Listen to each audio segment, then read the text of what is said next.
Hi, I'm David Michelson. I'm Associate Professor of the History of Christianity here at Vanderbilt Divinity School and one of the faculty members in our concentration in Mediterranean and Near Eastern Studies available to our students in the MTS and MDiv programs. Under the rubric of Mediterranean and Near Eastern Studies, we envision the study of the religions and societies that have their origins in the ancient Near East, ancient Mediterranean, ancient Mesopotamia. Today, in the modern world, more than half of the world's population belong to or identify with religions such as Judaism, Christianity, Islam, and other religions that have their origins in the ancient Near East, the Middle East, or the Mediterranean. And that's the focus of this concentration. One of the exciting parts of our new curriculum at Vanderbilt Divinity School is our emphasis on the global history of Christianity. So understanding Christianity not just in a European or American context, but in the wide global history, not only that it has, say, today in Africa and Asia, but that it had in the year 1000 when Christianity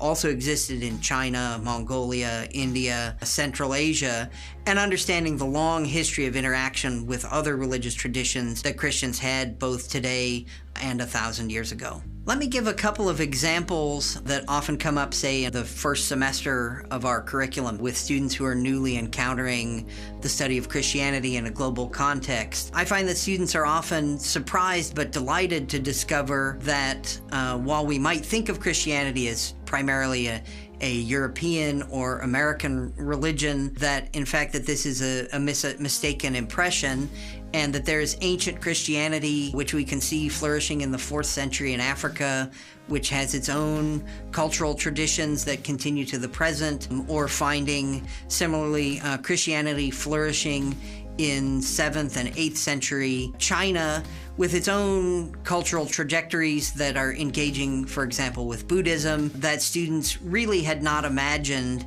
that this was ever part of the history of Christianity. One example I like to use also because it puts students who either might be interested in preaching or have previously preached a sermon on the spot